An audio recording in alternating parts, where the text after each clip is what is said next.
For the last 72 days, I've been strictly quarantined, and during that time, my hair has now gotten longer than it's ever been before.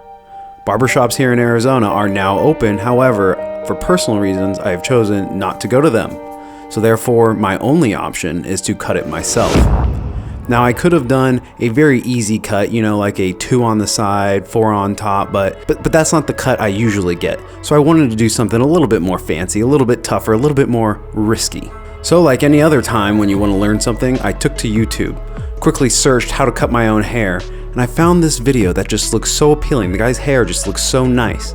I clicked on it, I watched it. He had a nice soothing voice and made me believe that I could do this.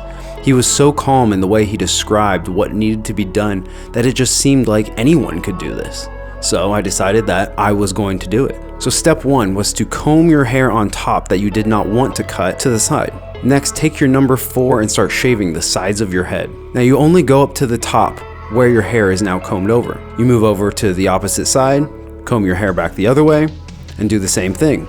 Next, you move to the back using a handheld mirror so that you can see the back. Now you follow this process, getting all the way down to the 1. Next, we moved on to the 3, going about an inch lower than when we went with the 4.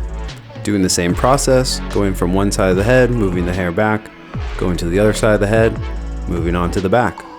Things were going smooth. Ain't no thing, this was actually pretty easy. Then came the 2. Still, things were going smooth. Then it came time for the 1. This time we switched the blade from the in position to the out position for a first. I was a little bit confused because the video hadn't quite explained the true difference in cutting in between the in and the out of the blade. So I took to my sideburn. Well, that did not go well. I immediately cut it way too short.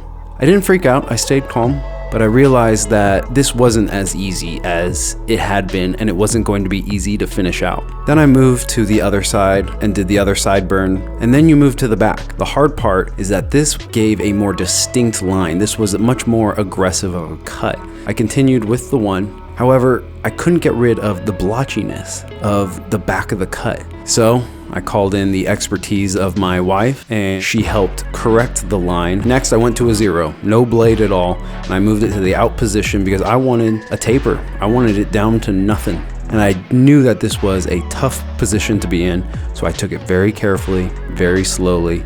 Next was to move on to the top. I was going to be cutting it with scissors. And once again, the way he explained it just seemed so simple, so easy. And so I just started pulling my hair, eyeing out about a ½ inch from the top and cutting it off. And then I do it again. And to my astonishment, it looked good. And then it kept looking good. And it was easy. Cutting the top was almost as easy as using the 4 in the very beginning. When I was done cutting the top, I didn't want to go too far. The haircut was looking good at this point. Well, it wasn't looking too botched, very passable. I hope this has given you the confidence that you can cut your own hair, because if I can do it, you can too. Thanks for watching and happy cutting. Good luck. Stay safe out there, people. Peace.